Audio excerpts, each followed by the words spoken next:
Hey guys, welcome back to my channel. This is Most. Today I'm going to introduce you to a new concept in React which is called the state. But before we get started, make sure to subscribe so that you get notified whenever I upload a new video. And also check the description below because they have created a free ebook on how to make money online coding. You can download that book immediately and you can read it immediately if you really want to make money online coding.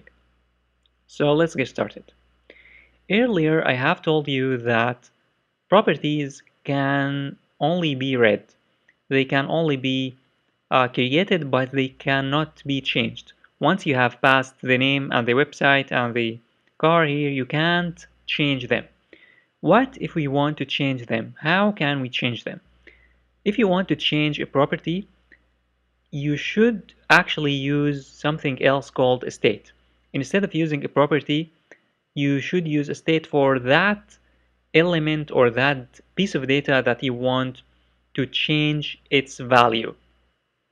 For example, the car, the name obviously is never going to be changed probably. The website might be changed, but might be changed in the future.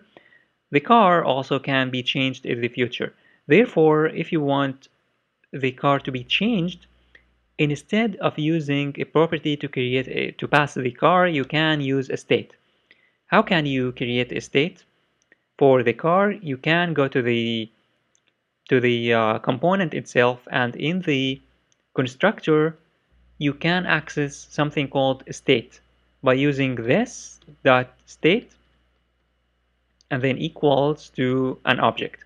And inside that object, you can add as many properties as you want, as many attributes as you want. For example, here the car can be, let's say, Lexus. And to access this car, instead of using props, you can use this dot state dot car. So here state dot car, and it's going to display here. If I refresh in the browser, it's going to display Lexus, the same as before. But the difference is that the state can be changed.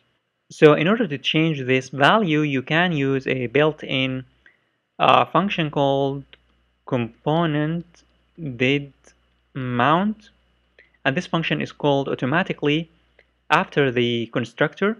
You can here change the state by using this dot set state, and then you pass the value that you want to change.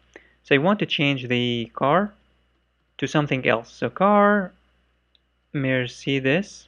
Now in the browser, you'll find that the car has been changed, and it actually starts with this car with Lexus, and then it will be changed to Mercedes, but the time it takes to change the value is so fast, therefore you can't see the change, but it starts with Lexus.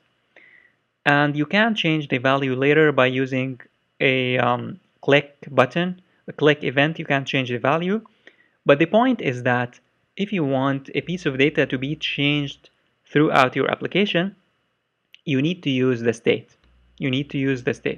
But if you want the value to never be changed, you should use properties. As you can see, the name of the websites or the website are properties, whereas the car is a state.